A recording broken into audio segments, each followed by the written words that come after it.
नाथ मंदिर आएगी, क्या कहेंगे? जी देखिए ये चुनाव हमारे बक्सर के लोगों ने जनता ने जीता है और हमारे कार्यकर्ताओं की मेहनत से का फल है। तो ज़रूर इसमें दृश्य अदृश्य शक्तियाँ साथ देती हैं और बक्सर जो भूमि है ये ऋषि क्षेत्र है, देवभूमि है। तो यहाँ पे मेरा ये मानना है कि आध्यात्मिक ताकत जो है, ऊर्जा जो है इसका बहुत बड़ा महत्व है।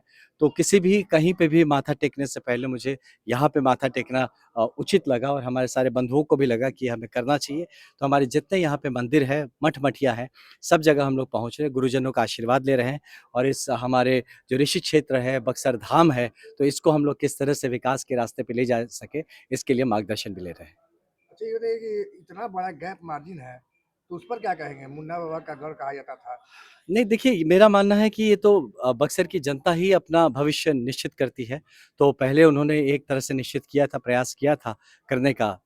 लगा कि शायद वैसे नहीं हो पा रहा है, तब की बार एक मत होके, एकजुट होके, एक तरफ़ा जनता ने ये डिसाइड किया, ये मतलब संकल्प लिया है कि अब कि विकास ही एकमात्र मुद्दा रहेगा और विकास के लिए वोट दिया है। तो अब ये हमारा दायित्व बनता है कि जो हमारी जनता, हमारे लोगों ने जो सोचा है, जो ठाना है, उसको पूरा किया जाए। सर जो मैनिफेस्टो आपने जारी किया था कार्यालय में, तो हाँ। क्या लग रहा है कि 5 सालों में उस मैनिफेस्टो हाँ, पे हम काम तो होगा? 3 साल की बात कर रहे हैं, 5 साल तो बड़ा टाइम दे रहे हैं, हम तो 3 साल की बात कर रहे हैं। अभी अभी शपथ लेने अभी तक तो हम मतलब विधायक नॉमिनेटेड हैं, अभी तो शपथ लिया जाएगा तो प्रॉपर विधायक बना जाएगा। तो आप देखिएगा डे 1 से ही हम लोग काम पे लग जाएँगे। हमारा हेल्पलाइन नंबर भी एक हमने ऑलरेडी कल ही इश्यू कर दिया था और किसी को हमसे संपर्क करना है काम के रिगार्डेड तो उसमें ज़रूर बात करें। आपको भी बता देते हैं वो हेल्पलाइन नंबर ताकि लोगों तक पहुँचे कि ये है 92880 9288012121 फिर से 9288012121 इस पे कभी भी आप संपर्क कर सकते हैं और किसी भी तरह के लगे जहां हम आपकी मदद कर सकते हैं, काम आ सकते हैं, आप बेहिचक बताइए। क्या लग रहा है धार्मिक स्थलों का जिस तरीके से लगातार लोग कहते थे कि बक्सर को धार्मिक और पर्यटक स्थल बनाया जाएगा, तो अब आपके आने के बाद लग रहा है कि हो जाएगा? जी, बिल्कुल, ये एक महत्वपूर्ण हिस्सा रहेगा बक्सर के विकास में कि यहाँ का जो धार्मिक स्थल ये तो है, ये तो आज से नहीं सतयुग से है, वामन भगवान से ये इस जगह का मतलब जो क्या कहा जाए परिचय है बक्सर का।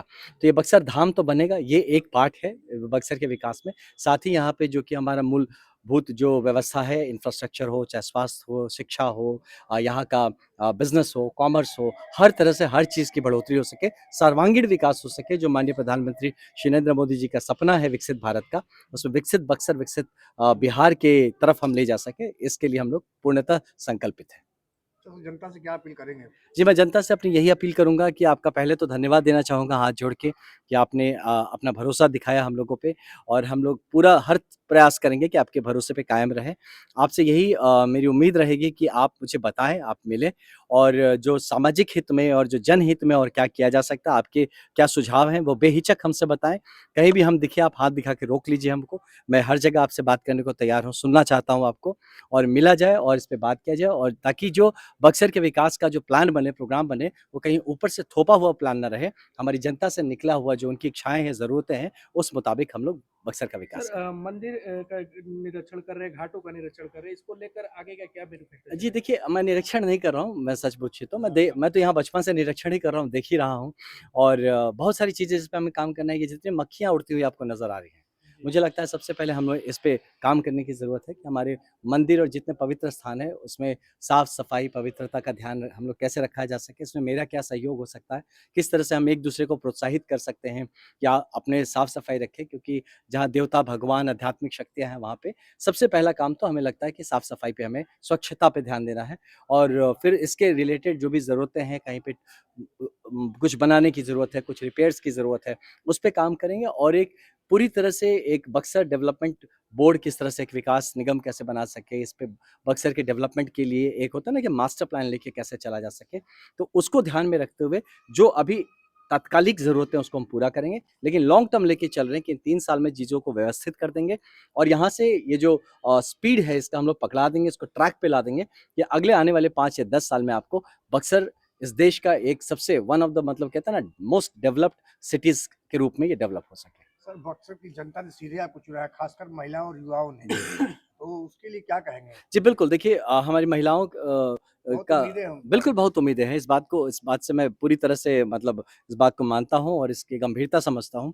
तो हमारी महिलाओं के लिए जो ज़रूरतें हैं बेसिक, एक उनके लिए सुरक्षा डेफ़िनेटली सबसे पहला आता है और साथ ही वो भी चाहते हैं कि हमारे घर के जो बच्चे हैं, उनको यही अवसर मिले, उसका ध्यान रखना है।